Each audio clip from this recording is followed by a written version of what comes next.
Yo, yo. God, dude, that was insane. But welcome back, guys. It has been a little while, 2 weeks, that is. We have the full squad. We're really excited about this episode. It is the final one of the season. We get to predict the Super Bowl. We're going to have a pretty short one, a little nostalgia for Ant, nostalgic moment for really all of us, but specifically for Ant. And Anthony, you got to be excited, man. I mean, you're repping still the jersey, the hat, the combo that started the playoffs. You're the only one, obviously, for Niners fans. You made it. You made it with a quarterback that hasn't played his greatest and a team that has been deemed as the cupcake schedule team. But you made it to the Super Bowl, and that's all that matters. It's been 2 weeks, really, since we've talked. But, again, this is going to be a similar, kind of segment to what we typically do. Cody, I'm going to let you talk first because it's been, 5 weeks? How you been, man? Pretty good, dude. Just working, man. Just working. Trying to save a lot of money and, just trying to move forward. It's just been busy. Scheduling's like all over the place. It's like I think now I'm like having Wednesdays and Saturdays off completely. It's like going to be like that from now on. I think it's been like that for the last like few weeks, but I've picked up some shifts here and there. So, right. But yeah, it's been good. Just grinding, man. Just grinding. So that's good. Well, Anthony. But yeah. Oops, sorry. No, you're good. Oh, did you catch anything today while fishing? I caught a big ass fucking carp. Really? I was fishing for. Winter fishing just sucks fucking ballsack, dude. It's so fucking cold. Well, my toes because I'm not there too. Yeah, okay. Toes are fucking frozen. Toes are frozen. I didn't want to bring my waders down because I have this. You try to go out to these other spots you see on Google Maps, and then you end up on somebody's fucking property, and you don't want to get shot in the fucking ass with a shotgun. Were you actually on someone's property? Yeah, well, I got to one spot, and it was private property, and I was just like, yep, not going down there. And I had to backtrack all the way back down to the... Are you catfishing? What are you trying to fish for? In private property? Well, I didn't know it was along private the snake? Property. Like, I got, like, coordinates to a bunch of these spots, but it's like people have, like, permission, and I was like, I don't have fucking permission to fucking fish these spots, but I didn't know, and then I rolled up on it, and I was like, it literally says private property, like, all throughout. I was like, I'm not trying to get shot. I thought you were talking about like a pond or a lake. I was like, whoa. No. Like, are you fishing for catfish in the winter? That makes no sense. But it's all the Snake River. And so were you able to even set up? Yeah, I mean, I went to the spot where I caught my 9-footer. That's they call that spot Sturgeon Highway. It's just like a half-mile stretch of just ginormous fish. Like I think the state record will be caught there eventually. It's that one spot, bro. You gotta take a boat there. The dam. Oh. Yeah, the fucking bridge runner, dude. Nobody can catch that fucking thing. Do it. Sacrifice it, man. No, because if I fall in that water, I'm going to fucking die. Would it be considered illegal? No, but it's extremely dangerous if the turbines are on. The turbines are on, dude, and there's just so much like different types of currents running through. Like you fall out of your boat with a 11, 12-foot sturgeon on your line, you definitely could drown. But, I mean, I've known people that have caught it, but in that stretch that I fish, like that's where like all the big ones are. They call it. There's so many different names. The Narrows, the Sturgeon Highway, China Wall. They call it China Wall because when you get down to the spot, it just looks like the Great Wall of China on the other side. That's crazy. But there's like supposedly a 14-footer in there, and I've heard from a lot of people that there is one in there. And I know one guy that hooked it, and he's like, I couldn't even move it, and he just broke my fucking 150-pound braid. With 200 pounds. Nothing. Yeah, no rocks, nothing, just snapped straight up. Like he was just trying to move it and it just took off and just snapped. And I was just like, how does he know he had it and he wasn't snagged? Once you hook a sturgeon, you just fucking you know, like that drag. Not like Mason in the Delta.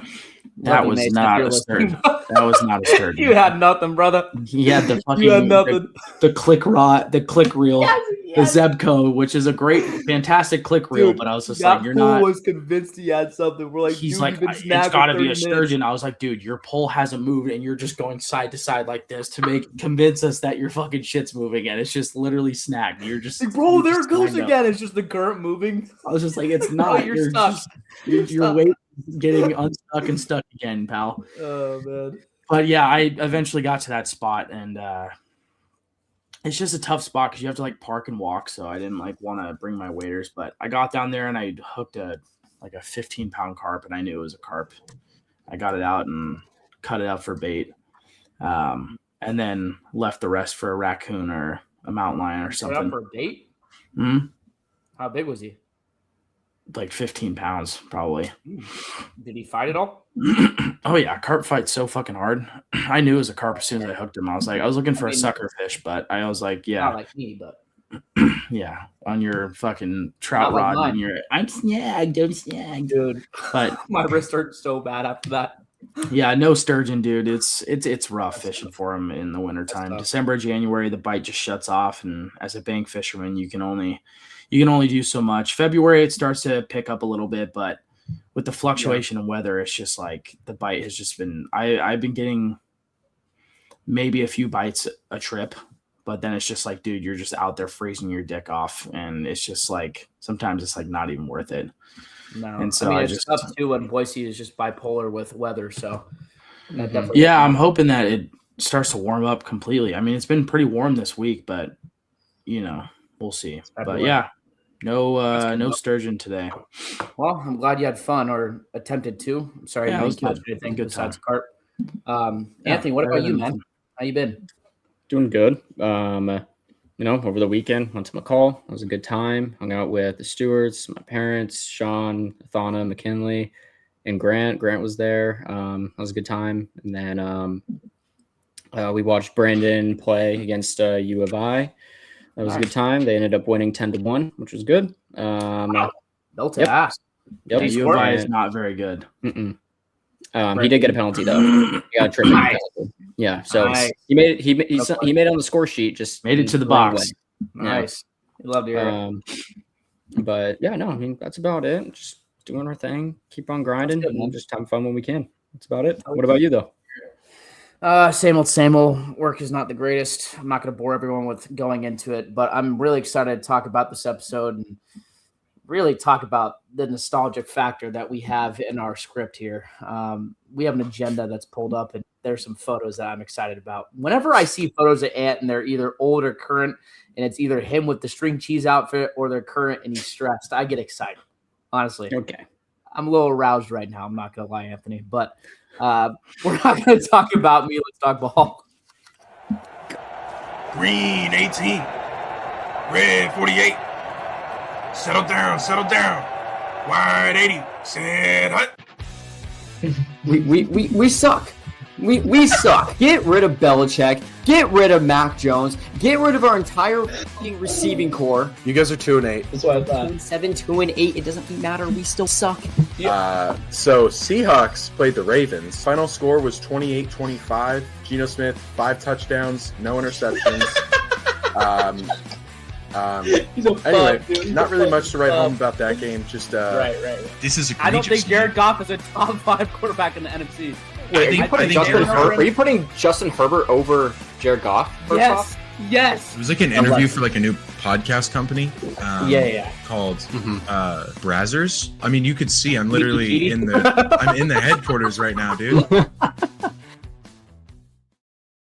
You know what's crazy about that? Before we get into it, you know what you saying that?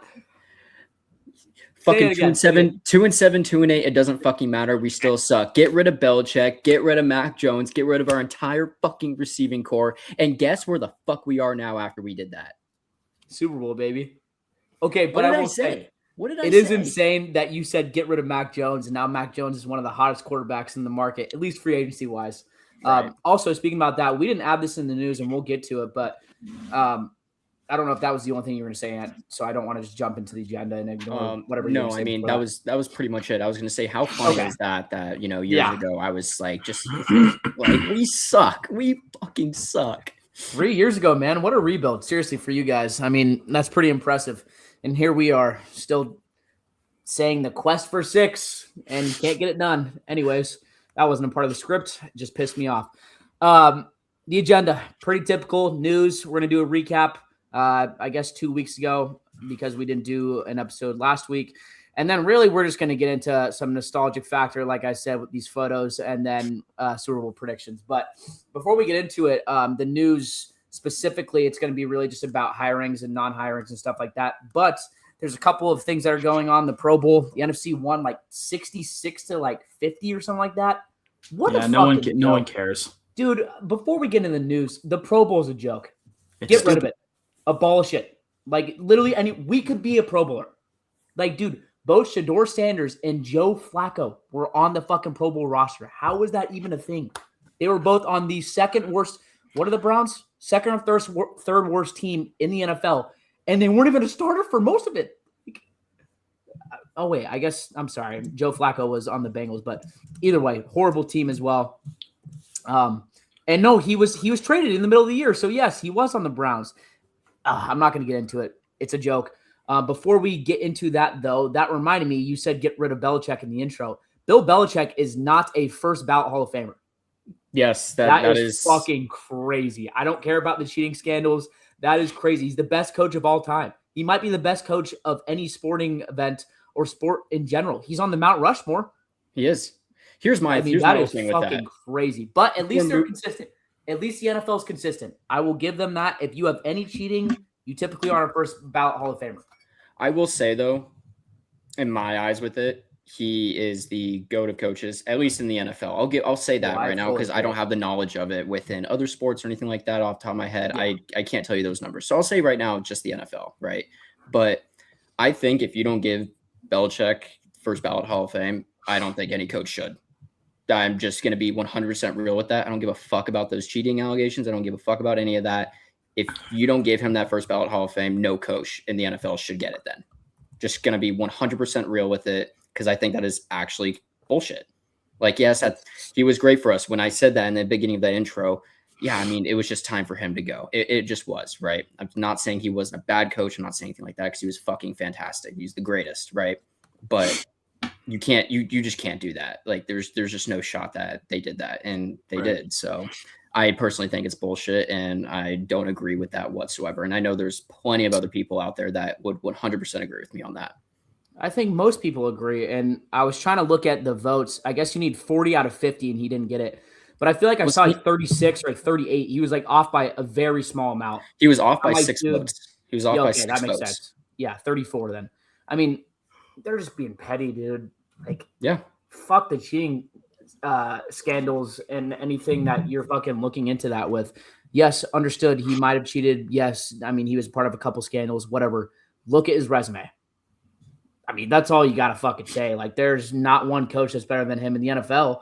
I can tell you that. So 8 rings for Belichick. Actually unreal. But that was a part of the news that we didn't have written down that your intro actually reminded me of, Ant. So before we get into some of the hirings, just because that's going to be like 90% of our news, I want to talk about a couple of players that we've seen. So we saw specifically from JPA Football, I believe is what it's called. I don't know if this is Jay Glazer. I don't know who said this. I didn't write it down. But A-Rod is expected to be back for the Steelers. And I knew this was going to happen. We talked about it, Anthony, when they hired his boy. And look, is it a good one? No. Is it a good hiring? Is it good to have him back? I don't think so. But, I mean, if A-Rod is not retiring, at least we don't have to go through that whole process of watching him retire. I mean, it's eventually going to happen. But I don't think that A-Rod is going to take that, like, lightly. I feel like it's just going to be a weird farewell tour, and I don't really want to watch that. But, again, for Steelers fans, it's not like he played horrible. It's just, I guess, giving you kind of a bit of false hope. That's how I see it. I mean, another 9-8 season's going to come. That's what it is. Yeah. I wanted to say that. And then the other one that was really important is Max Crosby. Max time with the Raiders is most likely done per Jay Glazer. We kind of saw this happening. I mean, he hasn't been the happiest. It was really weird how it ended with his whole knee and how they sat him. And then he went and played on a trampoline and basketball with his daughter. I don't know. But there's a report that says that he wants to play with Mike Vrabel. And that would be a hell of an offseason fucking acquisition. I can tell you that. If you guys don't win, I would give the house. I mean, I would too. That guy's he's a special player. Who we give up though? I just don't know who we give up. At that point, it's just draft picks. Like, you just go all in. Yeah. I mean, you give what? A first and a second, and then booty.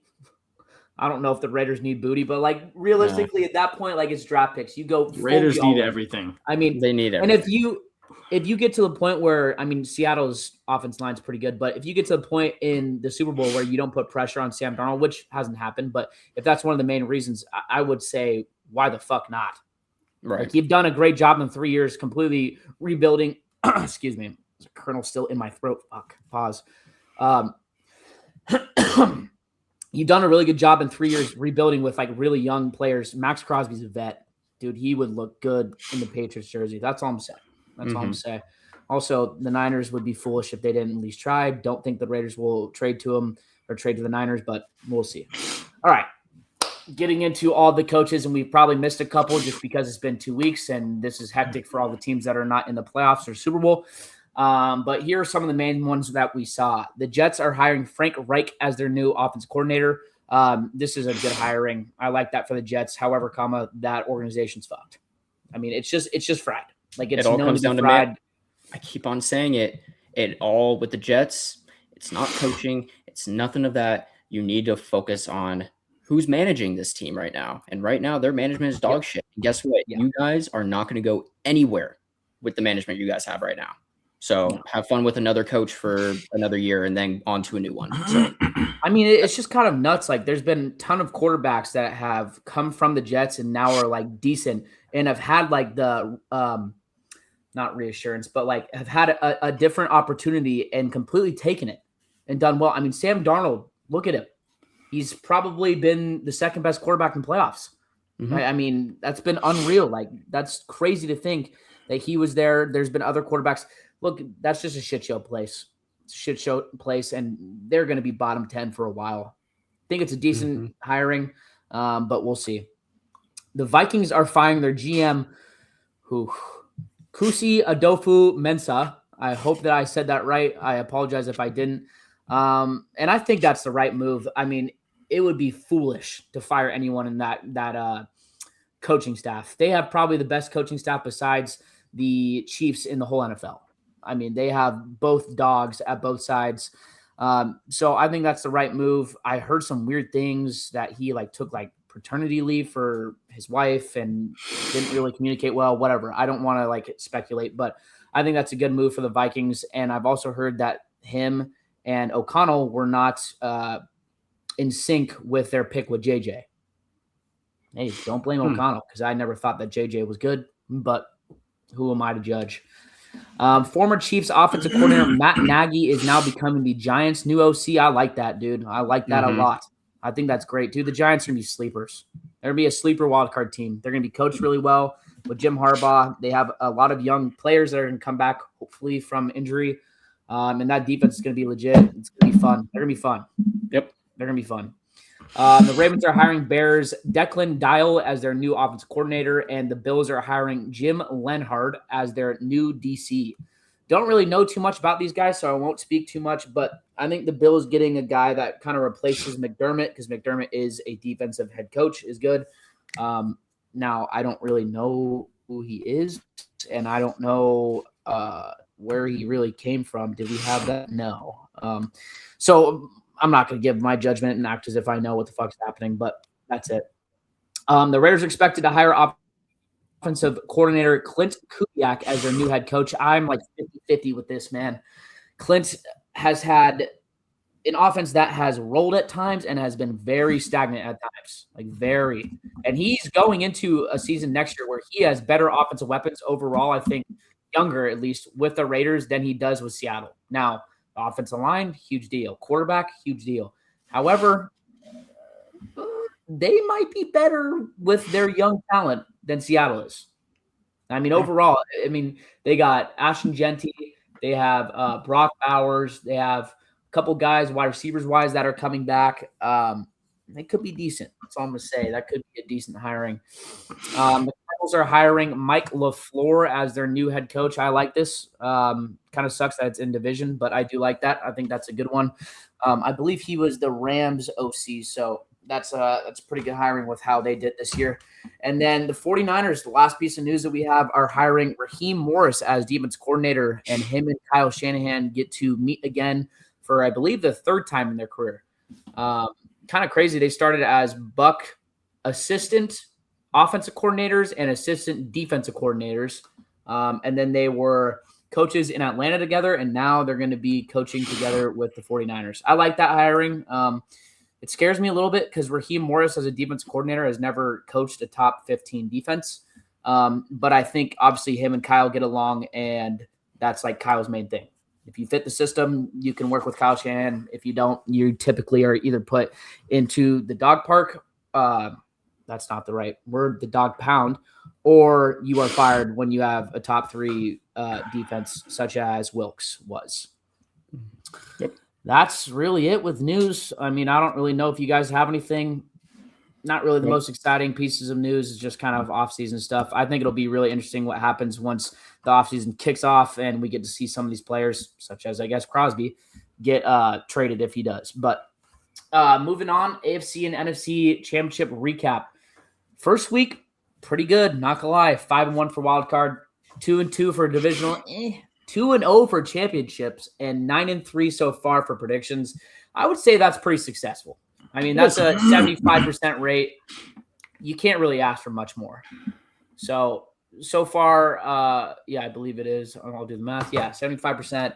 That's not bad for us. Man. I'm pretty happy about that.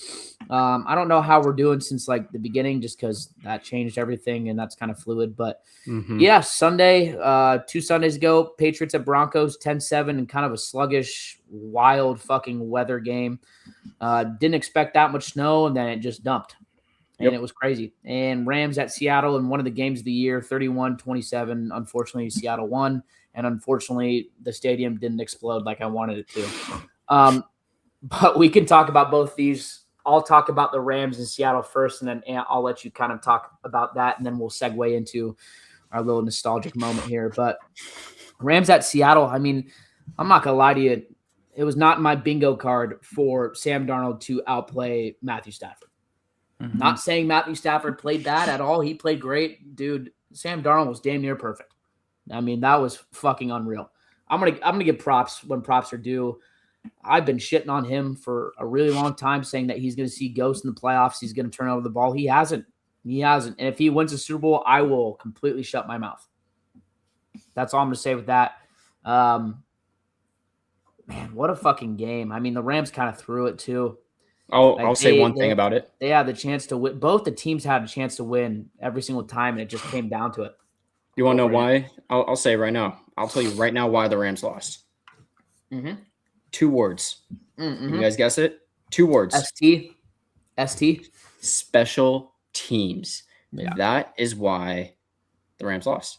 I mean, that one play was the reason why they lost. It was the fact that they fumbled the ball. I mean, it was just there. That was it. And honestly, props to the Rams. They didn't give up. They still fought back. They had that touchdown pass to Devontae Adams right there. They were still full throttle. Love the energy there. But unfortunately, I'm going to say right now, that is the reason why they lost.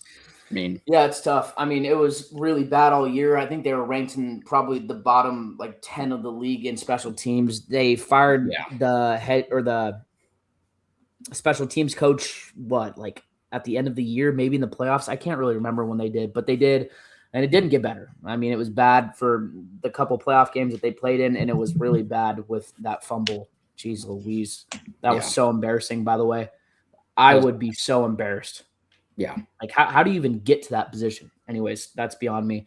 Hell of a game. I enjoyed it with that aspect. Didn't enjoy watching them play, but now we get to your boys, Ant. 10-7.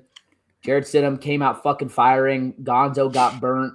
And then I think it was Bryant that beat him, right? And he went out with a hamstring injury after that.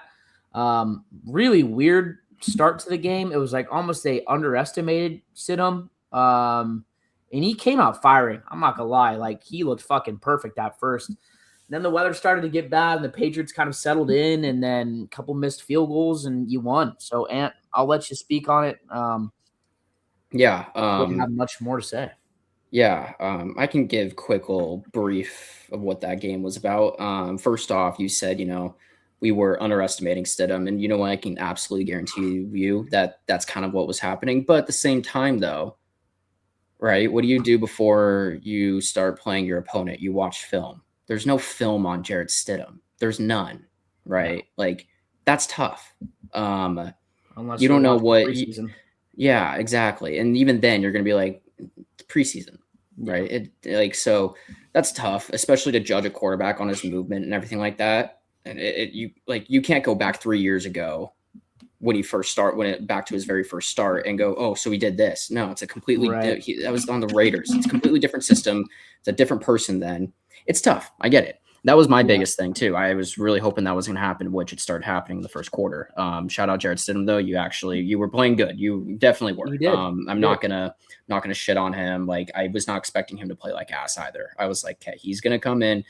And I mean, dude, the guy had a fucking smile on his face the entire time. And I was like, shit, like we're kind of fucked. But this is what happened then, we get what Jarrett Stidham throws the intentional grounding right there, which I honestly think, my humble opinion, fumble. I did not see the full arm movement go down. I think it should have just been, fumble recovery, touchdown, but it doesn't matter. Ball don't lie. Drake May ran it in for the touchdown, making it 7-7. I was like, all right, cool. That's fine. We got it there. Mm-hmm. And then let's see what happened after that. Yes. So then after that, Denver has the ball and they decide to go for it on fourth. And no, it's They decided to go for it on 4th and 1 and or 4th and 2. Yep. And they were on like the 30-yard line. Like, okay, field goal, but they keep them out there. And I went, oh, fuck. And I'm all like, okay. And this is like early second quarter, I believe, maybe late first. And, they don't convert. Like, they don't get it. And we stop them. I'm like, fuck yeah. And once again, we're going to go back to what I said about the Rams and Seahawks game. For the Rams, I said, there's a reason why they lost, and there was one play of the reason why they lost, and that is why the Broncos lost, in my opinion. They went for it instead of kicking the field goal. It was dumb. And I think they all knew, at least the Patriots, I am very fucking convinced that they knew what the weather was going to be like later on. They just knew. I think they came in there a little bit more prepared when it came down to that kind of stuff. So then making it still 7-7. We come up right there, and then we end up kicking it. I think no, it was tied. Was it tied at the halftime? Still 7-7? I believe it was. Yeah. Third quarter. So then it was tied 7-7 halftime. Third quarter happens, and a whole lot of nothing happening, but snow's starting to come down. Mm-hmm. Starting to come down. Weather Mike completely Vrabel changed. Just changed the entire environment there. And you know what? I'm just going to say it right now, this brings me back to the Patriots game against the Raiders during that snow game when we were in the divisional or championship. I can't remember, but it happened. Same exact thing happened in New England there. And, Vrabel finally says, you know what? Field goal. Let's do it. We're going to kick this, and we're not fucking going for it. And smart fucking move, by the way, because after that, nothing could happen. You can't kick the ball anymore. You can't fucking pass it. You got to fucking run. You got to run, and you got to hope you don't slip, which actually happened to Ramondre and to Drake. They both slipped. And I'm all like, I wanted to blame them, but I'm also like, you can't. Like, the weather out there is fucking insane. Yeah. So, was it kind of more so very boring AFC championship game? Yeah. But I mean, end of the day, a win's a win. And we got the job done, and we fucking played smart. Also, shout out to our fucking special teams that tipped the fucking ball, the last play by them. And also shout out Drake May for the phenomenal play right there. 3rd and fucking 6, final play of the game. Yeah, that was pretty smooth. He straight up did not tell anyone what he was going to do. Everyone thought, even on the Pats, everyone was all like, okay, we're giving it to Ramondre. We're giving it to Ramondre. Drake didn't say shit. He kept it for himself, and he ran it in for that first down himself, securing us to go to the Super Bowl. Phenomenal play by Drake. Way to keep it to yourself. Way to fool legit everyone on the field and on the sidelines. Like, love it. I absolutely love it.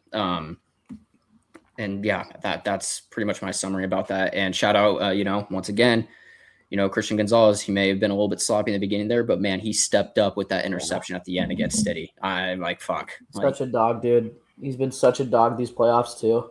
Yeah, what have I said? On our defense, it's been, at least when it comes down to our secondary, right? You have Gonzo, Marcus Jones. Those two have been fucking balling the fuck out. I'm loving it. Yeah, no, they have for sure.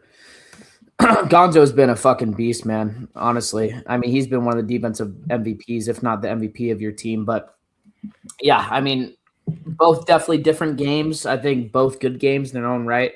Cody, do you got anything, or do you just want to move to this fantastic? Yeah, like I said, man. I mean, Seattle and Rams, it was a dogfight. Like I said, man. I mean, Seattle's a scary team. I think the Rams just made a few too many mistakes towards the later half of the game, and it just kind of cost them in the end. But I mean, Matthew Stafford played fantastic, but it's just one of those, the divisional rivalry games like that on the line. Anything can happen, and I didn't think that Seattle was going to lose that game. So as far as the Broncos-Patriots game goes, I mean, like Ant said, Stidham's, it was just kind of a wild card on what he was going to do and how he was going to perform. It's not an easy thing playing in Mile High in frickin' January. It's a cold place. It's unpredictable. The weather is crazy. Elevation is nuts. And I knew that once that snow started coming down that it was going to be a little bit difficult and it was going to be a low-scoring game. There were some mistakes on both sides. I thought the Patriots gave the Broncos plenty of chances to get back into that game, but it's just, you're just relying on a guy that just doesn't have a lot of experience in big games, and you're putting it on his shoulders, and there's just not much you can do. I don't agree with that fourth down, like going on that fourth down, but it's like also like, what do you do? It's just kind of a back and forth slot fest. And it's just like, you kind of have to get some momentum somehow. And it just didn't kind of work out for them. And here we are with the Patriots in Seattle in the Super Bowl. So I think it's going to be a good one. Yeah. Well, the time has come, Matt. I'm sorry. I've been playing around with this photo way too much. I'm too excited to show this. Like I said, a little aroused, but we'll share the screen, show you guys exactly what we're talking about. Ant, before we go, do you got any words? No, you can explain it. You're good. It was what a great day. What a great day. It was so glorious day. So it goes from, and we black out the agenda. So it goes from that to kind of a little blank, bringing back some bad memories from the past for shits and giggles. Please, God, don't let this happen again. Look at that guy. Look at that bubby. Shout out to Hunter Hawkins for look at the Wolverine. That photo. Holy moly. Wolverine. The look of defeat. Biting his hat. Look at him. And look at this one. Oh, my God. Look at Isaac all happy. Diego in the back. And then Diego's probably texting somebody right like, Diego's smiling, too. Look at him. Diego's smiling back there. Holy moly, Bubby. Just great. I mean, it was just a fantastic time. I have that hat in my closet. It was a great time to be a Patriots hater. So that was awesome. I mean, that was with all the boys. And you guys probably don't know the full backstory with that, but we have like a friend group of almost 20 guys, and we got together with probably 15 of them in Anthony's house, watched the Super Bowl, and they lost. And this was the Nick Foles Super Bowl. This was the Nick Foles one. One of the greatest memes in our aggressively average group chat, because that's what we've been called for years now, of all time. It's probably on the Mount Rushmore. I mean, this has been thrown around multiple times, used for different meme templates, thrown just to bring back nostalgic memories. So that's a big one for us. It's definitely a big one for Anthony, not in a great mood, and obviously not bringing back the greatest memories. Excuse me, but speaking of which, why is it that two photos of me, by the way, I'm not talking those two, that moment and another moment are both on the Mount Rushmore in our group chat? Why is it me? Oh, dude. Because your team has too many fucking Super Bowls. No. It's the gingerbread one. It's the gingerbread one. That's number one. That's number one. Yeah. Dude, that was the best meme of that year by far. Great, dude. Just standing's just so drunk and just out of it. And let's see if I can find it. Oh, I have it. I know exactly where it's at. I mean, I'm glad Ethan grabbed Riley Van Treese before I got a hold of him. So that was oh my God. That was a shout out Drake on that one. Here we go. Anthony's just found it. Look at him, dude. Just hands in the pocket, the gingerbread, just lost in space. At least 14 beers deep. Zach. At least 14, 15 beers deep. I know that backpack's full of fucking booze. And it's full just of Coors Lights, fantastic. I'm pretty sure, in a bottle of Captain. It was just great. So the amount of memes and faces that were put onto those two figures, okay, right there, was diabolical. That's the original. However, there was probably 16,000 remakes. Great. You cut out, Zach. 16,000 remakes. Can't hear you, buddy. Oh. No, you're muted. You're muted now. Oh, and now? Yeah, yes. I can hear you now. So 16,000 remakes? Yeah, I would say 16,000 remakes of that. And I'm not going to air it out because not only would it air out aggressively, but it would air out a certain bubby that's on the recording right now. So yeah, that's it. Hopefully Ant does not relive those days, and obviously it won't be nearly bad. I hope he does relive that day. We were okay. You want to see Seattle win on your turf? Dude, we were heckling that day too. I remember Anthony was not in great spirits, and to be honest, he didn't deserve it. Looking back, then, dude, that was awesome. Jared Best hate watch of my life. Jared and I snuck off to drink a lukewarm IPA down at the fucking park. Ugh. Probably hit that mod too that we used to hit. Dude. Oh, yeah. Puffing fucking clouds. That thing was gross. But yeah. It was epic at the time. Super Bowl. Well, obviously, that gave you a little flashback, Anthony, and it gives us a little memory. But that's not the rematch that we're going into this year. We're going into another rematch, and maybe that's not a rematch that we've seen, but this is a rematch of a couple years ago. The infamous throwing the ball instead of running it, and it is Seattle versus Patriots again. It's crazy what these two franchises have done in the last 15 years, man. They just seem to stick around. They're never bad, and now we're here. After 3 years of what I'm going to say rebuilding for the Patriots, and really Seattle kind of too. I mean, they haven't been out of the playoff hunt, but they have been great. We're here. Look, man, my initial thoughts are Seattle is a 4.5-point favorite. The Patriots are a 4.5-point underdog. I think Seattle probably, in my mind, covers that.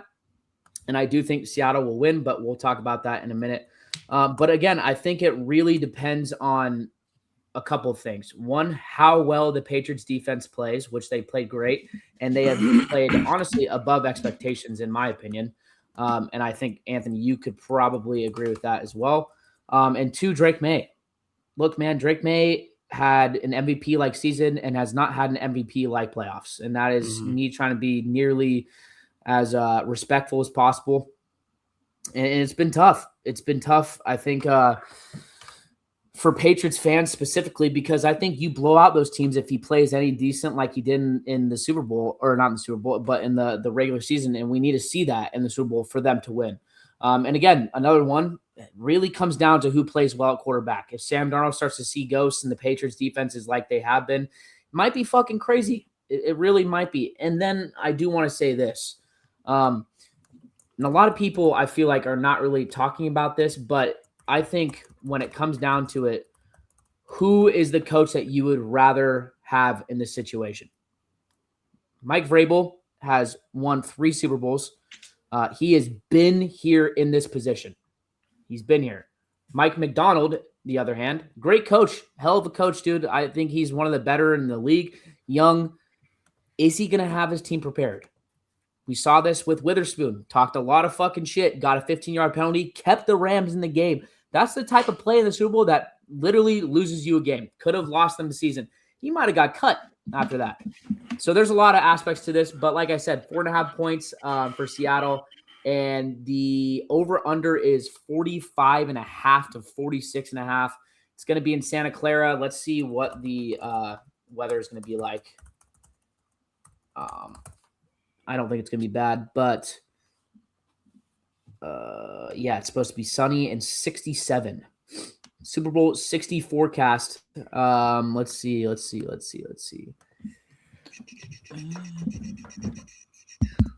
Yep, the rest of Super Bowl Sunday expect to be partly sunny with a high of nearly 66 degrees. So it's going to be perfect weather, not similar to the game that you had, Anthony.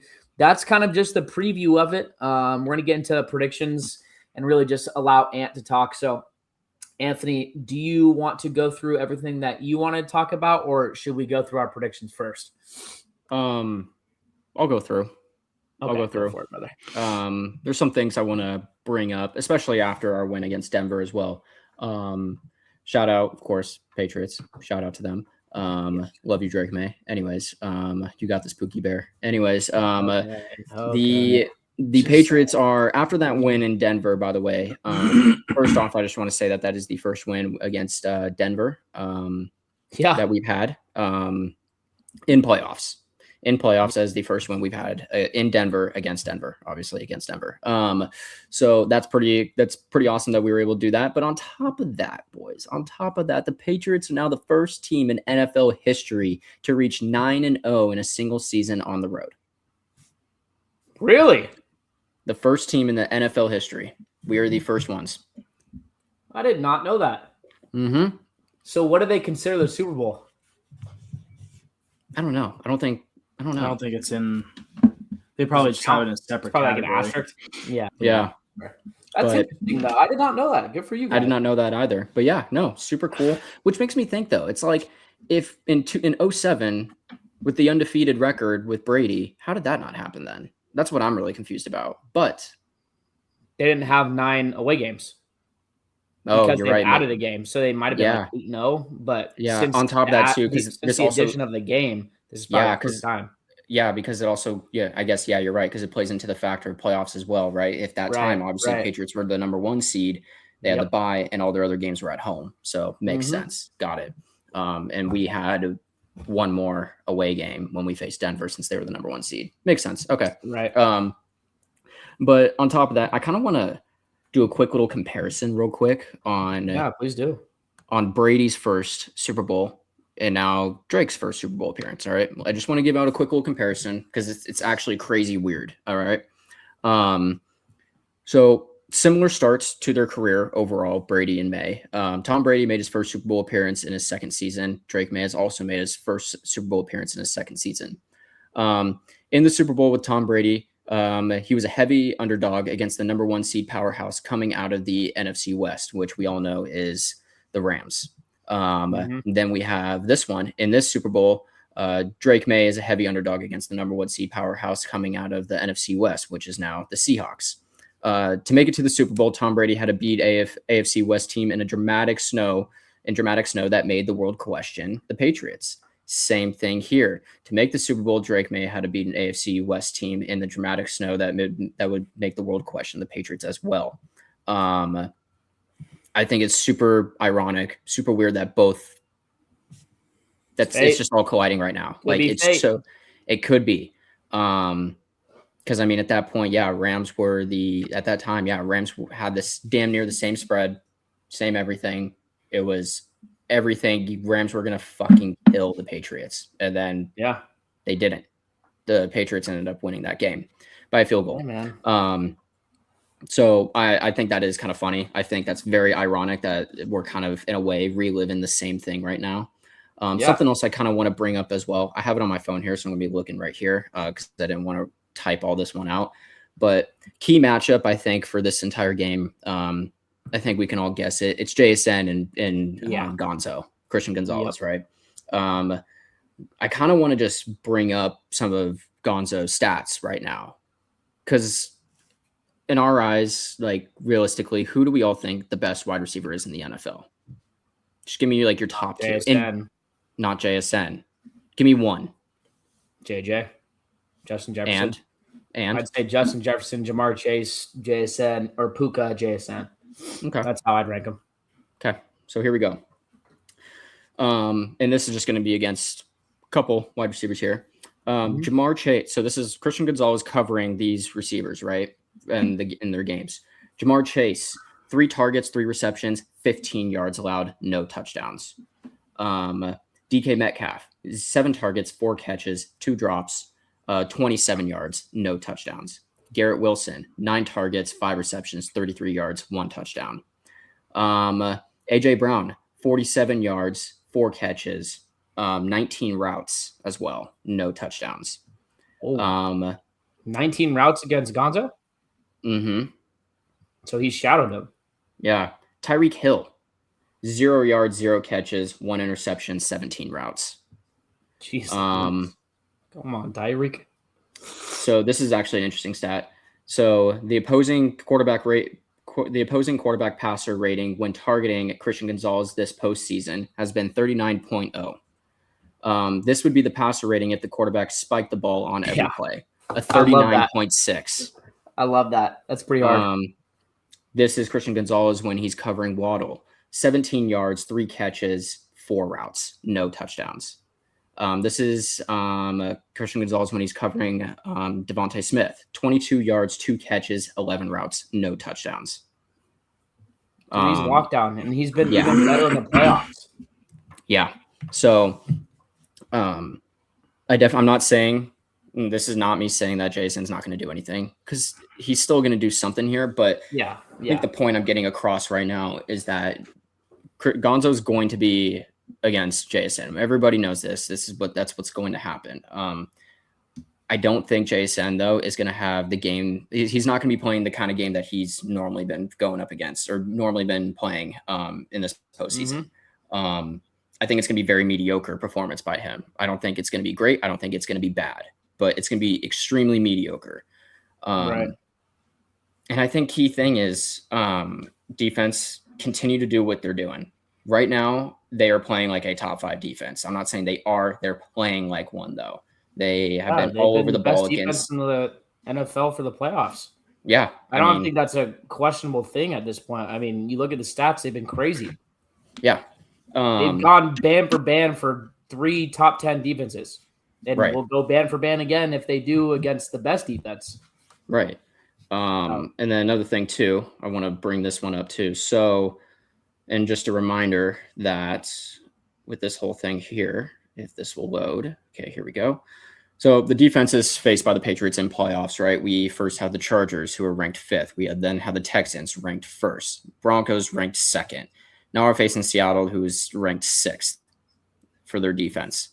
Yeah, I mean, I definitely think. Whoa. Seattle's ranked 6th? Mm-hmm. No way. They're ranked 6th. I thought they were number 1 throughout the whole year. No, Texans were number 1. Really? Mm-hmm. I think Seattle's got the best defense in probably the NFL. Well, I think it's them two for sure, but I was shocked when I saw that. I thought there were at least 3 because I knew Texans were 1, I knew Broncos were 2, and I knew Chargers were 5. So I was like, I'm pretty sure that Seattle was 3. I'll trust you either way. Yeah, but whatever. 4 top 10 defenses. That's for damn sure. And we're the first team as well, by the way, to beat 3 top 5 defenses to make it to the Super Bowl. By the way, so that is pretty crazy. That's cool as well. But this is where it gets interesting, though. So offenses faced by the Patriots in playoffs, though. The Chargers, they were 12th. They were ranked 12th. The Texans, they were ranked 18th. The Broncos, they were ranked 10th. And that's with Bo Nix out, by the way. Mm-hmm. And now we're facing Seattle, who's 8th. So definitely the best defense or best offense, that we were going to be playing now this postseason. But also not the best defense, though, now.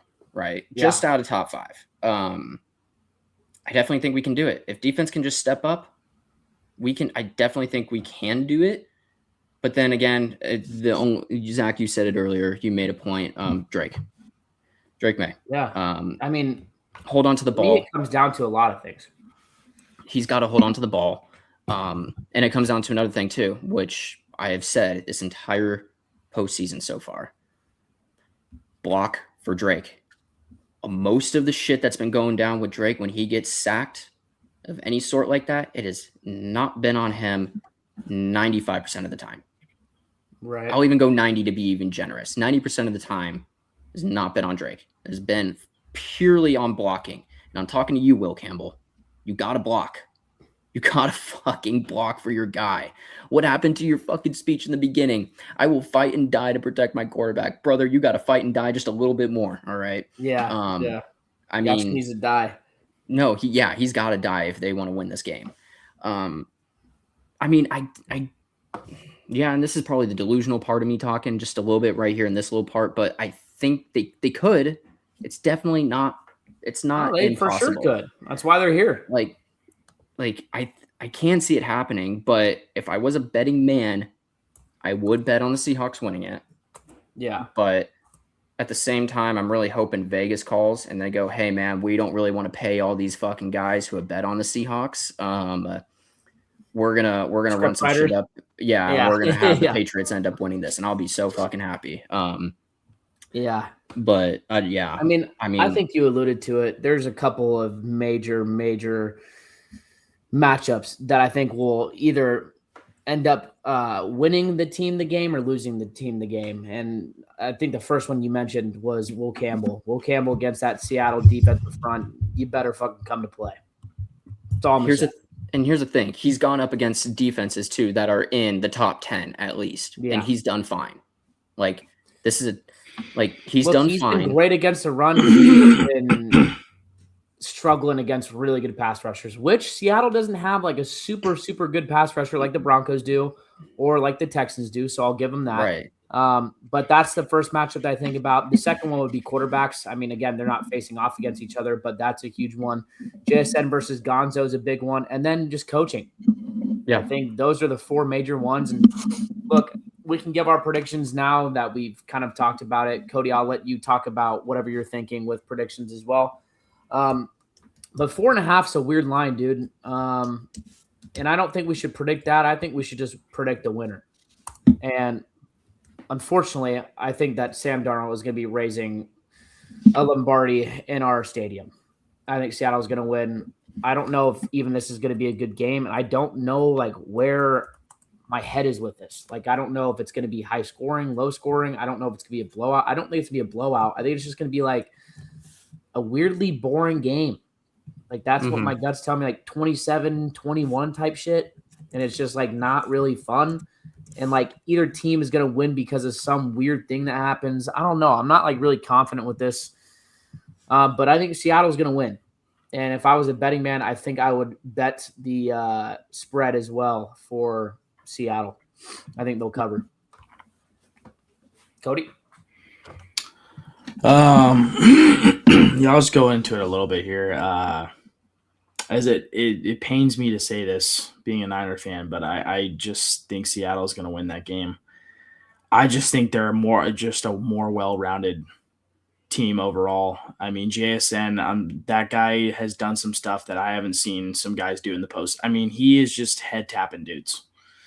I mean, you throw that ball anywhere and he's coming down with it. And Sam Darnold is looking lights out. I agreed with Zach where I was just like, I think he's going to see ghosts, and he's been playing pretty much damn near perfect. Other than losing Charbonnet, that offense is just looking good. I mean, Cooper Kupp also had a fucking solid game. And I just that offense is firing on all cylinders, and you're talking about the defensive line of Seattle is just dominant all across the board. That entire defensive line is just an absolute unit. They have that homeboy from Texas who, tormented the SEC when he was there. I forgot his name. I'm not good with names, but I know he's from Texas. And then you have the dude from USC, Williams, and he's just fantastic. Both of them are just they're incredibly explosive and all over the field. And their linebackers and their secondary is good as well. I have not been super impressed with Drake May's quarterback play in the playoffs. I think he's got to have the game of his life. If they want to have a shot at that, I honestly, truly believe in my heart. And I hate saying this because I cannot stand Seattle, but if you guys want to win that game, man, Drake May's got to do something. That guy's got to come out and he's got to play with. He's got to go. That offensive line is going to have their fucking hands full, and you got to put up. You got to put up more points. You can't be having these 3 and outs and giving Sam Darnold and that team who's proven that they can play elite offense. the ball over and over again. Like, you got to put some points up on the board. I understand, playing in Mile High, it's shitty weather and, the snow and all that stuff. But, I mean, you're just playing a really well-rounded team. And like I said, I really do think this game comes down to it's all on Drake May. Yeah. It is all on Drake May. Whether or not that kid's going to show up, I have no idea. This is a big game for them, obviously, for both teams, with seeing each other again in the Super Bowl. But like I said, man, it pains me to say this, but I don't think Seattle's going to lose. If they play like they've been playing, man, I think they're going to be hoisting up that trophy. But this is the NFL. Anything can happen. Patriots have scratched and clawed their way through and have had some rough games in the playoffs and some close games that you didn't really expect. But, I mean, you guys just have to start out fast on offense. And that, Will Campbell and that rest of that offensive line, they got to be talking right now. Like, fellas, this is the in my opinion, that is the best defensive line that you're going to be facing. This is an entire – honestly, I mean – just with how good they are interior. Like, I mean, the interior defense line is just what kind of separates them, I think, as a group. And if you're able to limit that and get the run game going, I think you guys got a shot. But in my honest opinion, I think Seattle might be hoisting up that trophy, which it does not feel good saying that. But that is just kind of what I think here. I think it could either be a really close game, like I said, like Zach said, a 28-21 game, or it could be one of those things where it's just, Patriots go flat. That defense of Seattle is just kind of taking over, and it could be a rough one. But I don't know. I don't really know how I feel about this game completely, but I think Seattle's going to take it. But that's just me. Yeah, no, I get it. Like I said, if I was a betting man too, I'd say, Seattle, but obviously I won't be doing that. Full ride with the Pats. I mean, fuck. Hopefully they do it. Play, man. You got to come out and play. Drake May is a opportunity for this kid. Hell of an opportunity for him to rise to the occasion, and so having a coach that's been there before, a seasoned veteran. And just got to rally the troops, got to come out fast, score fast, limit the 3 and outs. I will say, I think Drake definitely has a lot of pressure on him, but if he does come out and play well and he does the MVP type of performance like he should have been throughout all the playoffs, again, he's young, I understand. But when you play up to the standard that he's been playing at, you're kind of expected to play like that in the playoffs when it matters. But if he does come out and play like that, all the games are going to be thrown behind him. Yeah. Super Bowl winner, played well, will win the MVP. That's all that matters. Right. When it's all said and done, you got through a fucking gauntlet of defenses, then you played the best game of your life in the Super Bowl. Just got to win. May, I mean, he has one hell of a fucking opportunity, and so does Sam Darnold. Sam. That's all I'm going to say. Both them do. End of the day. Fucking year. End of the day, I just want to say this too, man. End of the day, when it comes down to the Patriots, where they're at right now, couldn't be more happy, more proud of that fucking team. Like, it would be shitty if we lost this, but all I see at the end of the day, I just see fucking hope for that team. And I just go, we're going to be back. Like, it's not over anytime soon. Man, we called that too. We said that Vrabel would be a good hire. Great hire. Awesome. And he's a good coach. Yeah. The only thing that gives me hope too is that the only thing that gives me hope is that Drake was able to fucking put up 3 tutties against fucking against the Texans defense, and final score being 28-something, right? Like, you just gotta find that again, man. You gotta find that again. So hopefully he can come out. Hopefully the blocking at least is good enough from the people who really need to step up on their blocking game, because if they can't do it, Drake's just gonna get torched and we can't do anything. And like I said, Drake, the only thing I'm asking of you is just hold on to the ball. Hold on to the ball when you need to. That is probably my biggest thing, I would say, especially after the Texans game. Like, that was my big thing. He did great against the Broncos when it came down to that. Just do the fucking same thing. The offensive line, they gotta block. If they can block, we 100% got a fucking shot at it. And defense continue doing what they're doing. Lock up JSN, Marcus Jones be on Cooper Kupp because he likes to do those. He likes to go inward on that, right? Mm-hmm. Like get pressure on Darnold, man. Get pressure on Darnold. You get pressure on him, he'll fold. Dude, Milton Williams, I think he's gonna fucking shine. I really think he'll fucking shine against that fucking offensive line. I really think he will. Yeah. But yeah, like I said, I don't blame you guys for saying you guys think Seattle is gonna win. If I wasn't a fan of either of these teams, I probably would say the same thing. It sucks saying that. I mean, it really does. I mean, no, it's not. We're a 49er fan. Worst fucking fans ever, but it's just you deserve it. You deserve it if you win it. Yep. Either team does. But I do want to say, this is the last episode of this season. What a fucking season. I mean, thanks to you guys, thanks to listeners, but this seriously has been one of the best seasons I think I've ever watched. I mean, we didn't have a dynasty team, which is the first time in forever. The playoffs have been awesome. The season was unpredictable, and who would have guessed Seattle and the Patriots are in a, 2013 or 2014 rematch? 2013, 2014 game. Hang on. 2013 to 2000. Who would have guessed? I just want to make sure I got that right. Between those two. I mean, no one. And at this point, like this year has been awesome. Whoever wins, wins. Whoever wins. It's the 2014 to 20. It's the 2014-2015. That's what it was, because 2013-2014 was Broncos and Seattle when Seattle won. Yep. I remember that being back to back because that was going to be the other matchup. But that was a belt to ass game, wasn't it? Dude. Oh yeah, lightweight, dude. Like Denver, I was just like, holy shit, you guys are. That was bad. Yeah, that was bad. Anyway, hell of a season. That wraps up the episode. I don't know if you guys got anything. Go Patriots for you, Ant. I hope the stadium explodes and then somehow just recovers and Seattle's dead, but don't win because of forfeit. I don't know what I want, honestly. I just don't want either team to win because I'm upset that the Niners are not there. But wish you a healthy Super Bowl.